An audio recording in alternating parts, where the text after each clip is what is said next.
The crowd laughed when she raised her hand. Not quietly, not politely. They laughed like she had just made the most foolish mistake of her life. $1,000. The auctioneer paused mid-sentence, blinking as if he hadn't heard correctly. Did you say?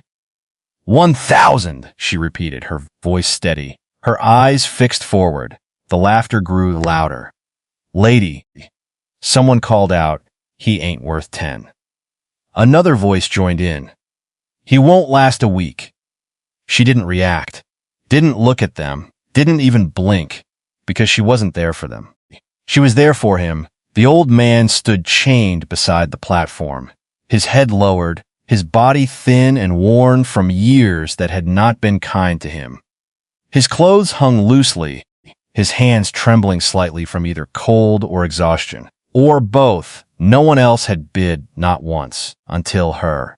Going once, the auctioneer said, his voice uncertain now. Going twice, silence. Sold. The gavel struck, and just like that, everything changed. His name, she would learn later, was Elias. At that moment, he didn't look like someone worth saving.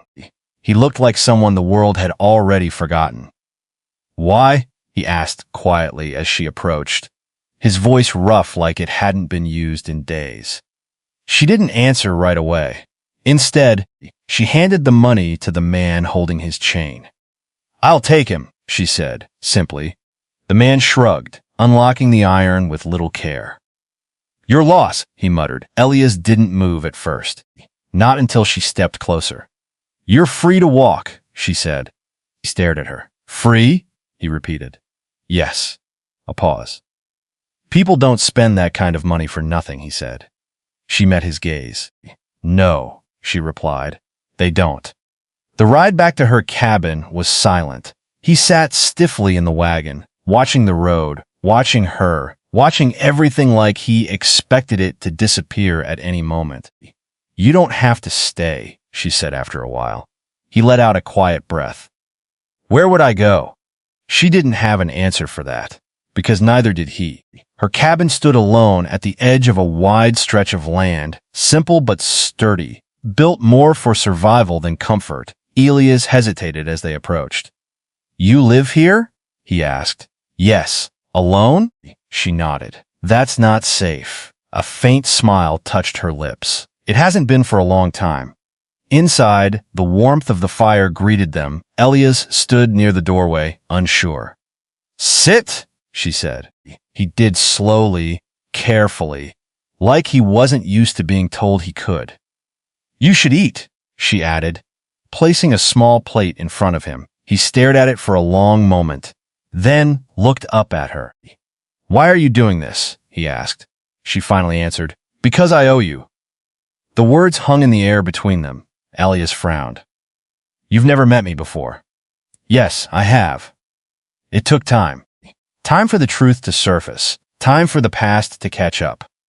You don't remember me, she said one evening as they sat by the fire. Elias shook his head slowly.